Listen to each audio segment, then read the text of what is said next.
பிஸ்மில்லாஹிர்ரஹ்மானிர்ரஹீம். இப்போ நம்ம ஃபிசிக்ஸ் பாடத்தில் ஜேகே சார் அலகு 6 மின்புலத்தில் இருக்கிற நிலைமின் விசை மின்புலத்திற்கான பாய மாதிரிங்கிற தலைப்புக்கு இருக்கிற வினாக்களை பார்ப்போம். இப்போ முதலாவது வினா பார்ப்போம். ஓர் மறையேற்றப்பட்ட துணிக்கை ஒன்று கீழ் நோக்கி மாறாபகத்துடன் இயங்குகின்றது.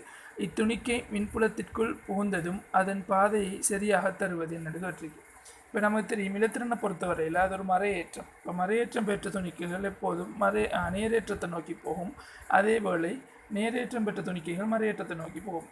இங்கே வந்துட்டு மின்புலத்திற திசை இடதிலிருந்து வலதாக தந்திருக்கு. ஆகவே மின்புலம் நேரேற்றத்தில் எப்போதும் மின்புல கோடுகள் நேரேற்றத்தில் ஆரம்பித்து மறையேற்றத்தில் முடிவடையும். ஆகவே எங்கள திசையில் நேரேற்றம் இருக்க போதும், அதே போல் எதிர் திசையில் மறையேற்றம் இருக்க போகுது. ஆகவே 22 கவர்ச்சி வந்துட்டும் டிஎம்எஸும், அதாவது 22 பாதை டிஎம்எஸும் தவறானது. அதே போல் ஒரு மாறாபகத்தில் வரும் சந்திக்கு. ஆகவே மாறாபகத்தில் ஒரு புலத்துக்குள்ளே இயங்கும் போது ஒரு வட்ட இயக்கத்தாற்று தான் எத்தனிக்கும். ஆகவே இங்கே வந்துட்டு பிக்யூங்கிற ஆன்சர் போல் இலத்திரனானது கவர்ச்சி, அதாவது கவர்களை வட்ட இயக்கத்தை நோக்கி, அதாவது ஆர் பாதையை நோக்கி இலத்திரன் பயணிக்கும். ஆகவே ஆன்சர் வந்துட்டு தேர்ட் ஆன்சர். முதலாவதுக்கு தேர்ட் ஆன்சர். அடுத்து ரெண்டாம் கேள்வியை பார்த்தோம்னா, ஏபி ஆகிய இரு சர்வசமனான கடத்தும் கோளங்கள் முறையே 2 இலத்திரன் 3 இலத்திரன் ஆகிய ஏற்றங்களை கொண்டுள்ளன. இரு கோளங்களுக்கிடையேயான தள்ளுகை விசை F ஆகும். இரு கோளங்களும் ஒன்றுடன் ஒன்று தொடுகை ஏற்படுத்தப்பட்டு பின்னர் விலக்கப்பட்டு முன்னே தூரத்தில் பிடிக்கப்பட்ட போது அவற்றுக்கிடையான தள்ளுகை விசையை கேட்டிருக்கு. இப்போ எஃப் சமன் நம்ம தெரியும், தள்ளுகை விசை 4πε0 Q1 Q2 over R square இருக்க போகுது. இங்கே Q1 Q2 தான் இந்த 2 இலத்திரன் 3 இலத்திரன். நமக்கு தெரியும் இலத்திரன் அதாவது ஒரு ஏற்றத்தை அரைவாசியாக பிரிக்க முடியாது. இங்கே தொடுகை சர்வசமனான கோளங்கள் தொடுகை ஏற்படுத்தப்படும் போது ஏற்றங்கள் சமமாக பங்கிடப்படும். ஆனால் ஏற்றங்கள் பிரிவடையாது. ஆகவே 2 இலத்திரன் 3 இலத்திரன் 2.5 இலத்திரனாக பங்கிடப்படாது. 2 இலத்திரன் 3 இலத்திரனாக தான் இருக்க போகுது. ஆகவே ஏற்கனவே நமக்கு 2 தர 3 ஆர் ஸ்கொயர்டாக தான் இருக்கும். அதே போல் தொடுகையிடப்பட்டு திரும்ப முன்னே தூரத்தில் பிடிக்கப்பட்ட போது, ஆகவே ஆர் ஸ்கொயர் மாறப்போகிறதில்லை. முன்னே தூரத்தில் பிடிக்கப்பட்ட போதும் ஆர் ஸ்கொயர் மாறாது. ஆகவே மறுபடியும், அதாவது மீண்டும் 2 தர 3 கீழ் ஆர் ஸ்கொயர் தான் வரப்போகுது. ஆகவே இங்கே எஃப்பில் மாற்றம் ஏற்படாது. மீண்டும் அதே தள்ளுகை விசை எஃப் தான் இருக்க போகுது. ஆகவே இங்கே ஆன்சர் வந்துட்டு செகண்ட் ஆன்சர் ஆகிக்கப்போகுது. அடுத்த மூன்றாவது கேள்வியை பார்த்தா, ஒரே திணிவு எம்மையும் ஒரே ஏற்றம் கியூவையும் கொண்ட இரு காவலிப்பந்துகள் ஏ கமா பி ஆகும். இழையின் அலகு நிலத்திணிவு எம் எனின் இழையை மத்தியில் அரட்டும் போது பெறப்படும் சுரத்தின் அடிப்படை அதிர்வெண் ஆக அமையக்கூடியது என்னது கேட்டிருக்கு. இப்போ நமக்கு தெரியும் அடிப்படை அதிர்வெண்ணுக்கான சமன்பாடு 1/2L வர்க்கம் மூலம் TOவை. இங்கே T வந்துட்டு இழுவையாக, அதாவது இழையின் இழுவையாக இருக்க போது. அதே போல் M வந்துட்டு அலகு நிலத்திணிவாக இருக்க போகுது. இங்கே நமக்கு M தந்தாச்சு, அதே போல் இழையின் நிலம் L தந்தாச்சு. அப்போ நம்ம பிரதிட வேண்டியது T, அதாவது இழுவையை தான் பிரதிட வேண்டியிருக்கு. சரியா? இங்கே 2 கோளங்கள் இருக்கின்றது தந்திருக்கு. சரியா? அப்போ ஏற்கனவே ஒரு கோளத்தில் MG தாக்கும், இந்த கோளம் தான் இழையோடு இணைக்கப்பட்டிருந்தால் T தாக்கு. இரு கோளங்களும் Q ஏற்றமுடையது என்றால் 2 கோளங்களுக்கு இடையிலான தள்ளுகை விசை ஒன்று தொழிற்படும். ஆகவே இந்த கோளத்துக்கு இப்படி, இந்த கோளத்துக்கு இப்படி தள்ளுகை விசை தொழிற்பட போகுது. ஆகவே தள்ளுகை விசை F தொழிற்படும். ஆகவே நமக்கு T + F சமன் தான் MGயாக இருக்க போகுது. Capital M. சரியா? MGயாக இருக்க போகுது. ஆகவே நம்ம Tயை காண்றா T சமன் MG - F இருக்க போகுது. சரியா? இங்கே F வந்துட்டு என்னென்னா 2 ஏற்றங்களான ஏற்படுற தள்ளுகை விசை. ஆகவே T சமன் MG - தள்ளுகை விசை நமக்கு தெரியும் 2 Q ஏற்றம் கொடுத்தால Q² ஓவர் 4πε0 2 கிடையிலான தூரம் வந்துட்டு D தந்திருக்கு. ஆகவே D. சரியா? Q² ஓவர் D இருக்க போகுது, அதாவது D² இருக்க போகுது. சரியா? இப்போ நமக்கு தெரியும் இந்த Tயை இங்கே பிரதியிடப்படும். ஆகவே 1/2L இன்ட்டு MG, அங்கே வந்துட்டு MG T சமன் MGயோட F வந்துட்டு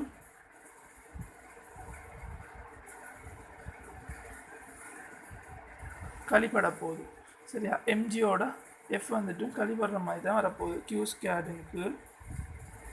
4 pi epsilon naught over d o into d squared இன் கீழ் தான் m வரப்போகுது ஸ்மால் m. ஆகவே ஆன்சர் வந்துட்டு செகண்ட் ஆன்சர் மூன்றாவதுக்கு செகண்ட் ஆன்சர். அதே போல் நாலாவது கேள்வியை பார்ப்போம். இது சர்வசமனான ஏற்றம் கியூவை உடைய துணிக்கைகள் திணிவற்ற கே விசை மாறிலியுடைய சுருளி வில்லுக்கு இணைக்கப்பட்டுள்ளது. அவை ஒப்பமான கிடைமேசை மீது வைக்கப்பட்டுள்ளன. சுருளிவில் ஈர்க்கப்படாத நிலையில் அவற்றிற்கு இடைப்பட்ட தூரம் எக்ஸும் சுருளிவில்லின் உயர் நீட்சி எக்ஸும் ஆயின் வர்க்கமூலம் கேயின் பெருமானத்துக்கு வெற்றி.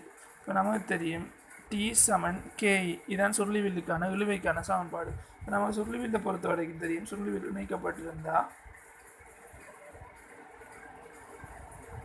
இப்போ ரெண்டுக்கும் இடையில் ஒரு தள்ளுகை விசை ஒன்று தொழிற்பட போகுது சரியா. ஏன்னா ரெண்டுக்கும் கியூ ஏற்றம் இருக்கும். ஆகவே தள்ளுகை விசை ஒன்று தொழிற்பட போகுது. அதே போல் இழுவை டி இருக்க போகுது. ஆகவே இந்த இழுவை டி வந்துட்டும் தள்ளுகை விசை எஃப்க்கு சமனாக இருக்க போகுது. ஆகவே நமக்கு தெரியும் எஃப் வந்துட்டும் என்ன கியூ வர்க்கத்திற்கு 4 pi epsilon naught இன்ட்டு இங்கே வந்துட்டும் இடைத்தூரம் எக்ஸ் சுருளின் உயர் நீட்சியும் எக்ஸ். ஆகவே இயற்கை நிலம் எக்ஸாக இருக்க போது நீட்சி எக்ஸாக இருக்க போகுது. ஆகவே 2x இருக்க போகுது 2x ஸ்கேடாக இருக்க போகுது.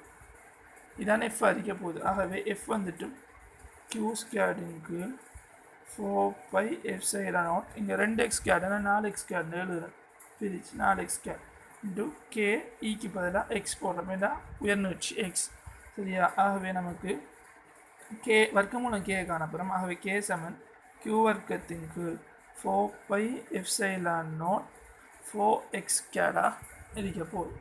4x கணமாக இருக்க போகுது. ஆகவே வர்க்கமூலம் வர்க்கிச்சம்டா ரெண்டையும் வர்க்கிச்சம்டா கே சமன் கியூ வந்துட்டும் வர்க்கம் வெளியே வந்துடும் கியூ. அதே போல் 4 4 16 வர்க்க மூலத்தை எடுத்தோம்னா 16 4 வரப்போகுது.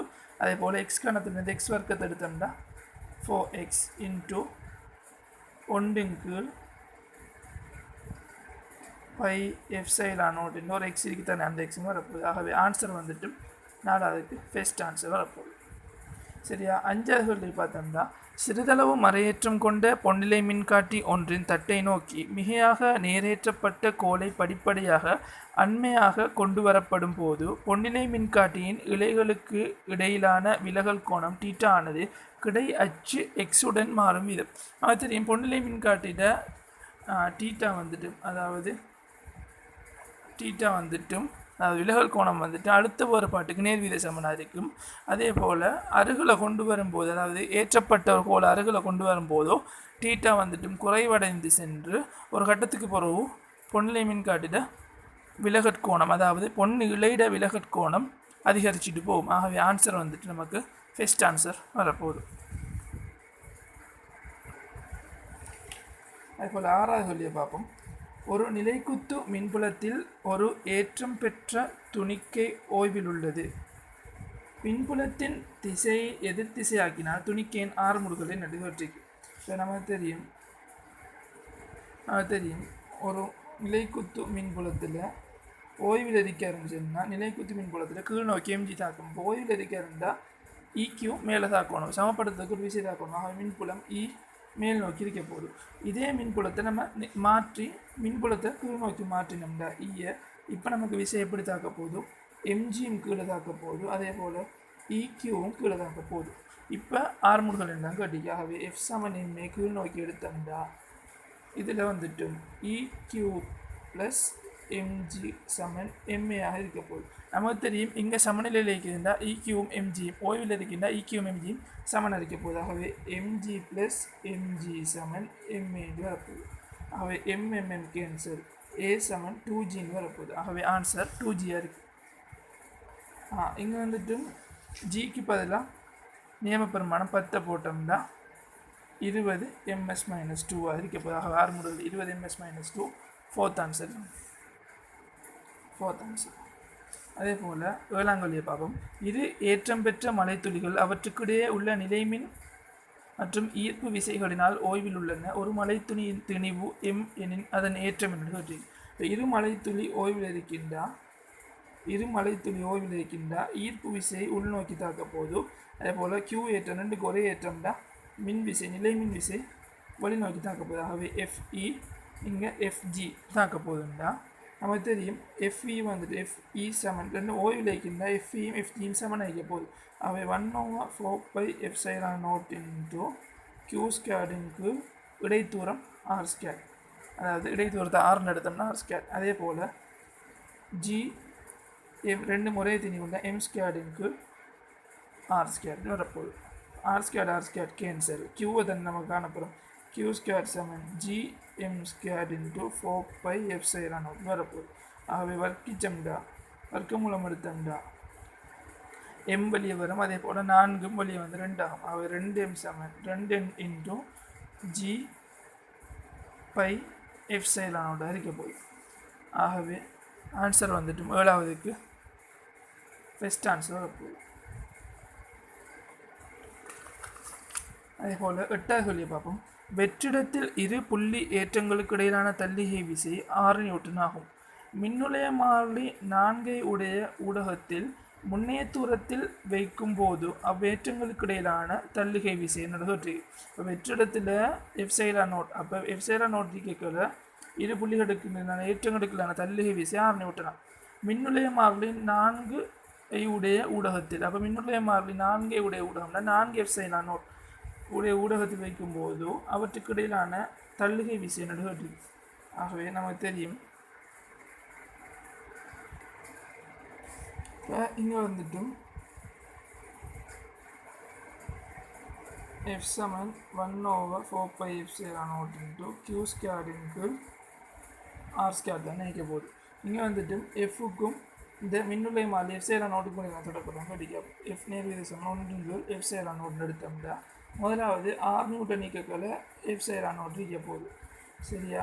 அதே போல் ஊடகத்தில் வைக்கும் அதே போல் 4 அதாவது மின்னுலை மாறிலி 4 உடைய, அதாவது 4 உடைய ஊடகத்தில் வைக்கும் F' நேர்வித சமன் 1 4 F0 இருக்க போகுது. ஆகவே முதலாம் சமன்பாடு இது ரெண்டாம் சமன்பாடு எடுத்தோம்னா 2 F1 F' 6 சமன் இங்கே வந்துட்டு F0 4F0 வரப்போகுது. ஆக F0 கேன்சல். F' சமன் 6 சமன் 1.5 நியூட்டன் வரப்போகுது. ஆகவே இங்கே தள்ளுகை விசை 1.5 நியூட்டன். ஆகவே 8வதுக்கு ஆன்சர் ஃபர்ஸ்ட் ஆன்சர். அதே போல் 9ஆம் கேள்வியை பார்ப்போம். இரு நேர் ஏற்றங்கள் 8Qவும் 2Qவும் 3R இடைத்தூரத்தில் வைக்கப்பட்டுள்ளது. இவ்வேற்றங்களுக்கு இடைப்பட்ட பிரதேசத்தில் உள்ள மின்புலச்செறிவினை சரியாக காட்டுவதுன்னு கேட்டிருக்கு. நம்ம தெரியும் மின்புலச்செறிவு வந்துட்டு எங்கே இருக்க போகுதுண்டா சிறிய ஏற்றத்துக்கு, அதாவது மின்புலச்செறிவுக்கு இடையிலான அந்த மின்புலச்செறிவு 0 எவ்வளோத்தண்டா சிறிய ஏற்றத்துக்கு அண்மையிலான் மின்புலச்செறிவு 0 போகுது. ஆகவே இங்கே இருக்கிற ஆன்சரை பார்க்கல சிறிய ஏற்றத்துக்கு அண்மையில் 0 ஆன்சர் வந்துட்டும் தேர்ட் ஆன்சர் டிரெக்டாக பார்த்தோன்னே ஆன்சர் கொடுக்கலாம். மின்புலச்செறிவுக்கானது. ஆகவே 9வதுக்கு ஆன்சர் தேர்ட் ஆன்சர். அதே போல் 10ஆம் கேள்வியை பார்த்தோம்னா PQR ஆகிய சர்வசமனான கோளங்கள் உருவில் காட்டியவாறு ஏற்றங்களை கொண்டிருப்பதுடன் காவலிகளினால் தொங்கவிடப்பட்டுள்ளன. முதலில் Pயும் Qவும் தொட்ட பின்னர் Qவும் Rவும் தொட வைக்கப்பட்டன. எனில் தொட்ட பின்னர் PQR ஒவ்வொன்றில் உள்ள ஏற்றங்கள் முதல்ல Pயையும் Qவையும் தொடர, அப்போ சமநிலை அடைஞ்சு 8+ கூலமும் பெய்திடும். 4+ கூலங்கள் ரெண்டுக்கும் பங்கிடப்படும். ஆகவே இவரில் 2 இவரில் 2 கூலம் ஏற்றம் வைக்க போகுது. திரும்ப Qவையும் Rஐயும் தொடக்கல இவரில் 2 இருக்கிறவர் அவரில் ஏற்றமற்றிருக்கல -2 வந்துட்டு இவரில் -1 பங்கிடப்படும். ஆகவே Pயில் -2வும் இங்கே ரெண்டுலேயும் -1 இருக்க போகுது. ஆகவே ஆன்சர் வந்துட்டு ஃபோர்த் ஆன்சர் -2 -1 இருக்க போகுது. சரி, அதே போல் 12ஆவது கேள்வியை பார்ப்போம். ஒரு ஏற்றம் +Q ஆனது ஒருவில் காணப்படுகின்றவாறு ஒரு தனியாக்கிய வெளியிலே புள்ளி Xல் வைக்கப்பட்டுள்ளது. பின்வரும் கூற்றுக்கள் எது சரியானதன்று கேட்டிருக்கு. ஆகவே இங்கே வந்துட்டும் Yயிலும் Xயிலும் உள்ள மின்புலச்செறிவின் பருமன்கள் சமன். ஏண்டா ரெண்டுலேயும் தாக்குற மின்புலச்செறிவு வந்துட்டும் மின்புலச்செறிவுக்கான சமன்பாடு நமக்கு தெரியும். என்ன சமன்பாடு? E சமன் 1/4πε0 இன்ட்டு Qவின் கீழ் R இருக்க போகுது. ஆகவே இங்கே ரெண்டுக்கிடையில தூரம் ரெண்டுலேயும் ஒரே தூரம்ங்கிறதால ஆர் மாறாது, ஏற்றம் ப்ளஸ் கியூவும் மாறாது. ஆகவே ரெண்டில் மின்புலச்சரிவின் பருமன்கள் சமன். வையிலும் ஜெட்டிலும் உள்ள அழுத்தங்கள் சமன். அழுத்தத்துக்கான சமன்பாடும் V சமன் 1/4πε0 Qங்கு R² இருக்க போகுது. ஆகவே அழுத்தத்துக்கான சமன்பாடு R² மாறாது. ஆகவே அழுத்தம் சமன். வையில் உள்ள அழுத்தம் நேரானது. சரியா, இங்கே வையில் உள்ள அழுத்தம் நேரானது. சரி, இங்கே வந்துட்டு மின்புலச்சரிவுக்கு தான் R², மின் அழுத்தத்துக்கு R தான். வையில் உள்ள அழுத்தம் நேரானது. வையில் உள்ள அழுத்தம் நேரானது, ஜெட்டில் உள்ள அழுத்தமும் நேரானது தான். அதே போல் வையிலிருந்து ஜெட்டிற்கு ஒரு மின்னேற்றத்தை கொண்டு செல்கையில் வேலை எதுவும் செய்யப்படுவதில்லை.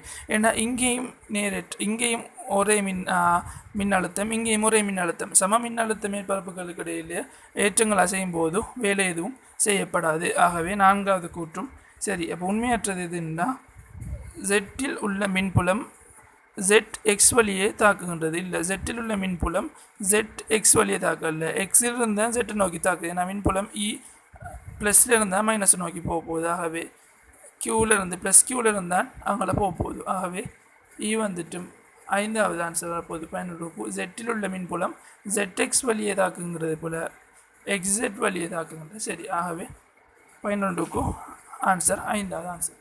அதே போல் 12வது வழியை பார்த்தோம்னா பக்க நிலமடைய சமபக்க அறுகோணி ஒன்றின் உச்சிகளில் அருகிலுள்ள உருவில் காட்டியவாறு ஏற்றங்கள் வைக்கப்பட்டுள்ளன. அருகோணியின் மையம் ஓவில் விலையில் மின்புலச்சரிவு நடுவற்றிக்கு. இப்போ அருகோணியை பொறுத்தவரையில்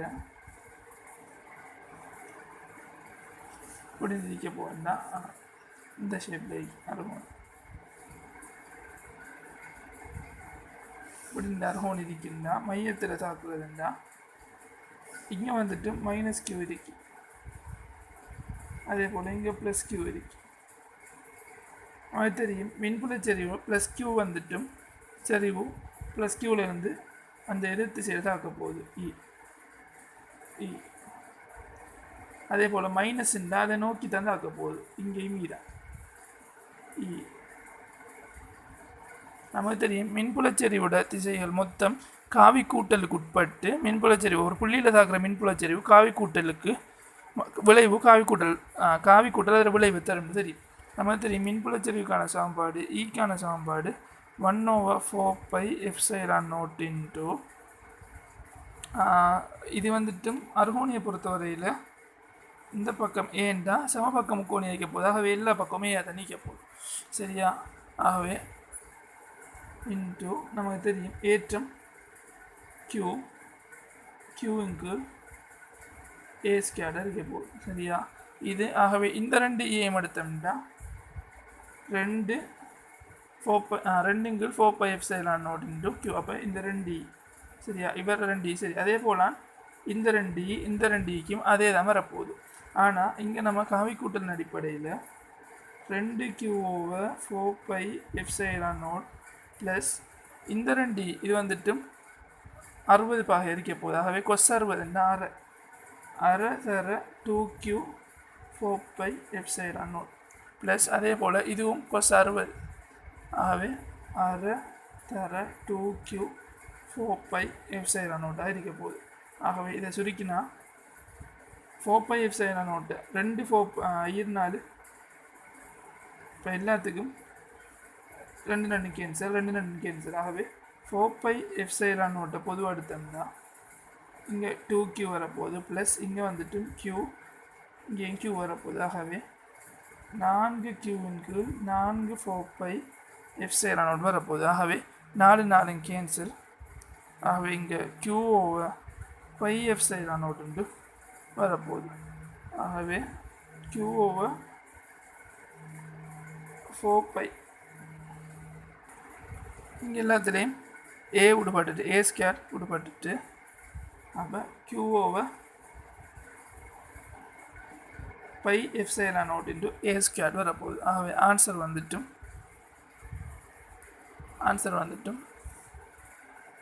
செகண்ட் ஆன்சர் வரப்போகுது.